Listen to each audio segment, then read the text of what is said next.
PJ, ikaw ba yan?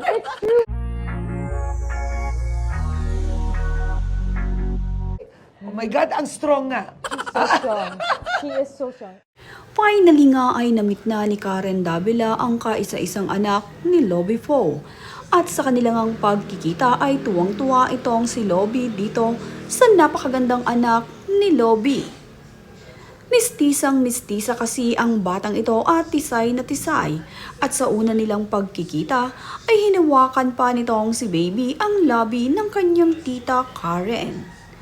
Pumunta nga itong si Karen dito sa bahay ni na Lobby Fo upang makakwentuhan itong si Lobby.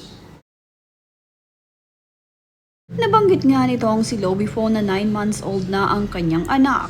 At pagpunta nga niya dito sa bahay ni na Lobby ay nandito itong si Baby sa playpen nito kasama ang kanyang ate. Tuwang-tuwa nga si Karen sa unang pagkikita nila nitong si Baby Monty. Talaga namang hindi niya akalain na ganito kaganda at katisay ang baby nitong si Lobby.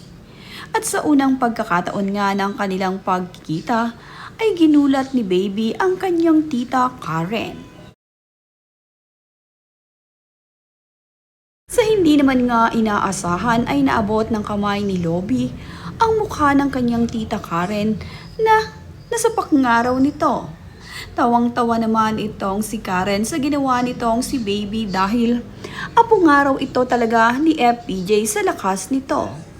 Very strong na bata nga raw itong si Baby at talaga namang tuwang-tuwa siya sa nangyari sa kanya na tinamaan ng kamay ni Baby ang kanyang pisngi. Hindi nga makapaniwala itong si Karen sa lakas ng anak ni Lobby. Naturuan ko na yan mag-pompi, ang bata pala. Tinitignan naman ngang mabuti ni Baby ang kanyang tita Karen. Siguro nga ay nadinibago ito dahil mayroon ngang bisita sila sa kanilang bahay. Kalaunan naman nga ng kanyang pagtitig dito kay tita Karen ay bigla na nga lamang itong yumakap sa kanyang mommy. Natila mo nga ba ay nahiyang bigla itong si Baby sa nangyari sa ginawa niyang pagsapak dito sa kanyang tita Karen. Yumakap nga ito at itinago ang kanyang mukha dito sa kanyang mommy Lobby. Napaka-cute naman itong si Baby habang ito ay nakayakap at nakatago ang kanyang mukha kay tita Karen niya. Dahil hindi pa nga niya gaanong kilala itong si Karen, ay umiyak nga itong si Baby sa kanyang mommy nang magpa-picture sila.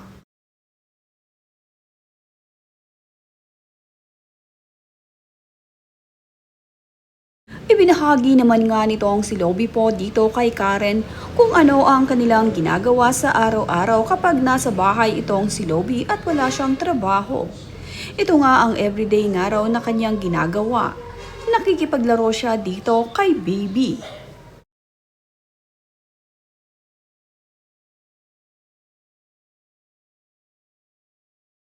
Binabasahan nga rin niya ng libro at ng story itong si Baby.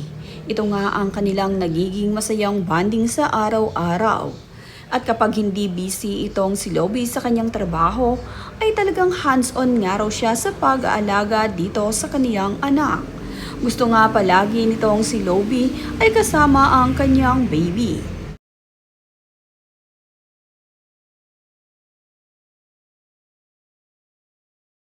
Basta nga magkasama itong si Lobby at ang kanyang baby ay libang na libang itong si Lobby at hindi namamalayan ang mga oras. Halos lahat kasi ng araw ay ibinubuhos niya sa pag-aalaga at pag-aasikaso sa kanilang baby. Talagang gustong-gusto ni Lobby na maging full-time mom siya dito kay Baby kapag hindi nga siya busy sa trabaho. Napakainam na mommy nga nitong si Lobby po.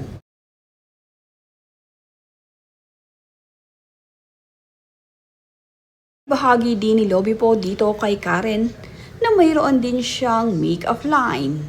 Kaya naman itong si Karen ay gulat na gulat dito kay Lobby dahil sa pagiging busy nga raw nito ay nagkaroon pa ito ng business. At ito ngang business ni Lobby ay make-up. Ito nga ang kanyang ginagamit sa kanyang sarili na ngayon ay naipakita na niya dito kay Karen Davila. Ang brand nga ng makeup na ipinakita ni Lovie dito kay Karen ay RSG na may touch nga raw ng pangalang Love You.